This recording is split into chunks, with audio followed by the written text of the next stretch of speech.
Very productive day working on Gigantor, guys. We got the front suspension at ride height. We got all of the links adjusted properly. It's perfectly square.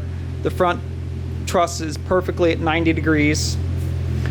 We got our tie rod adjusted to where we got an 1/8 inch of toe. In or out, my dyslexia always makes me forget, but that's adjusted properly. And then we got our front driveline assembled and in there. So now we can make our cross member. It's just crazy to me. People at SEMA, or just shit talkers, go to SEMA and they just want to talk shit. It's the only reason why they go there. It's really weird, you know, and they always like to point out these front drive lines. But usually the case, like this one's not high enough.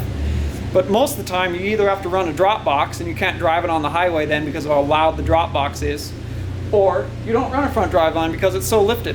It doesn't matter. They're nice lifted drivers, but people just like to go to these big shows sometimes, I guess, just to talk shit about other companies and other people's builds. I'll never get it. But anyways, so we're set up now to where we can design and fabricate the front cross member. Got the OEM one right there. Message code in my head, on the walls. We're all good now. So we're looking really good here, guys. All the suspension's adjusted perfectly. We also got the RCV axle shafts from Diamond Axle Front Range Off-Road, so we can get those installed in the front axle as well. And then we have an air line that goes between the diff and the compressor that runs the Yukon zip locker. So we're looking pretty good here, guys. Next, we're gonna get the overlays from the laser shop so I can get those mounted.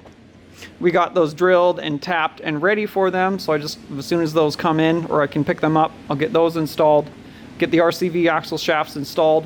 I need to get a tank of nitrogen and regulator so I can fill the Kings and the King coilovers and bypasses up with 200 psi of nitrogen. So, all right, guys, we'll catch you guys in the next episode. Thanks for joining us today, watching about Gigantor and what we're doing on it.